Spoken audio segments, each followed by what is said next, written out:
Have you ever noticed that the harder you try, the less people seem to notice? You show up. You're reliable. You invest energy into being helpful, being present, being the person who follows through. And somehow, you end up overlooked. Not because people dislike you, but because they don't see you. The more you give, the less leverage you have.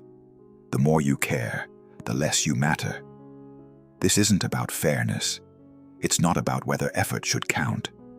It's about how the brain processes social value, and why effort, when visible, often reduces it. Let's start with how your brain allocates attention.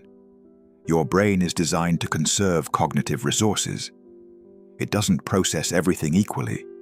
It prioritizes what's novel, what's uncertain, and what requires interpretation. When someone's behavior is predictable, your brain stops tracking it closely.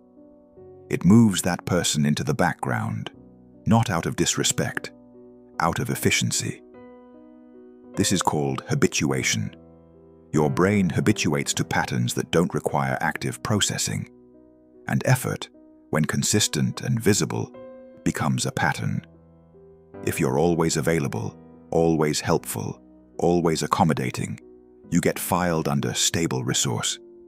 You become part of the environment, not an active participant in it.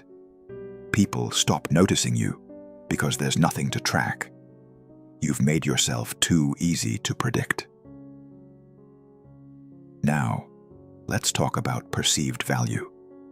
Humans assess value through scarcity and cost, not consciously. But the brain is running economic calculations beneath awareness. When something is abundant, its perceived value drops. When something is difficult to obtain, its perceived value rises. This applies to resources, it applies to opportunities, and it applies to people. If you make yourself constantly available, you signal low cost.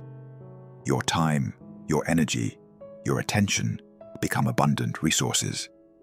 And abundance reduces leverage. The person who's hard to reach, hard to predict, hard to pin down registers as higher value.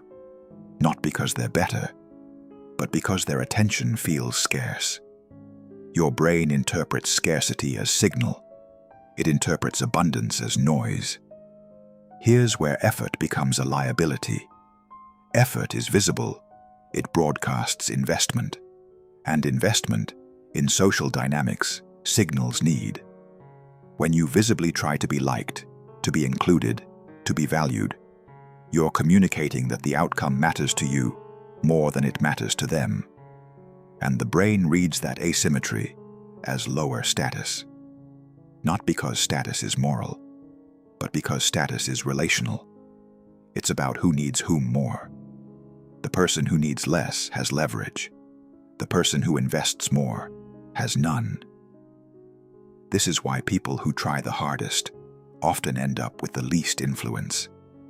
They've made their need visible, and visible need reduces negotiating power. Machiavelli wrote that it's better to be feared than loved if you cannot be both. Most people misread this as cruelty. It's not.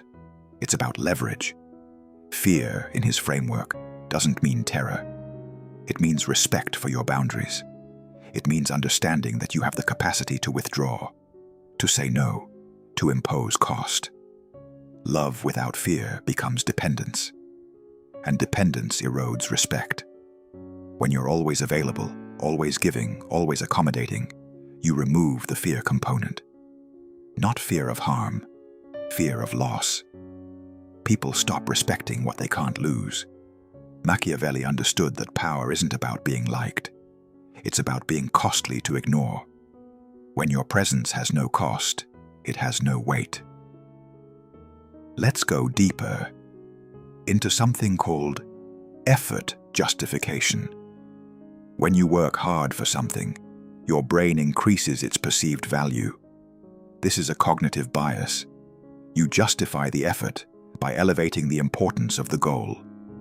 But this process is internal. It happens in your brain, not theirs. You're increasing the value of the relationship in your own perception. They're not running the same calculation. So you end up in an asymmetry. You value the connection more because you've invested more. They value it less because it cost them nothing. And that asymmetry is what makes you invisible. You're working from a framework they don't share. Now add in something most people don't consider: mirror neurons and emotional contagion. Your brain picks up on other people's internal states through observation. When someone is calm, your nervous system tends toward calm. When someone is anxious, you ready. Now imagine you say no, once, calmly, without apology or explanation. You've just signaled that your time has boundaries, that your availability isn't infinite. And boundaries, even small ones, recalibrate how people assess your value. This isn't about becoming unavailable. It's about becoming selectively available. It's about letting your nervous system relax so you stop broadcasting effort, so you start broadcasting presence. Most people think effort equals care, that trying harder proves you matter. But the brain doesn't process effort as proof of value. It processes effort as proof of need. And need, in social systems, reduces leverage. This isn't about becoming cold. It's not about withholding care. It's about understanding that visibility isn't created through investment.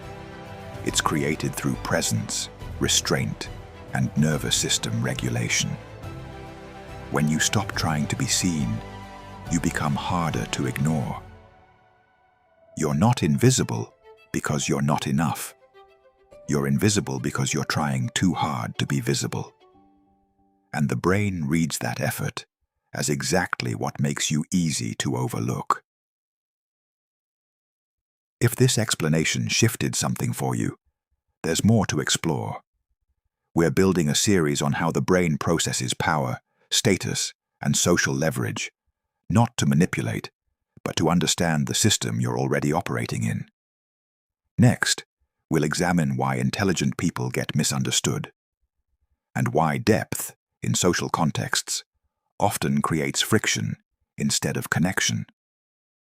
Welcome to Neuropia, where inner power becomes outward precision.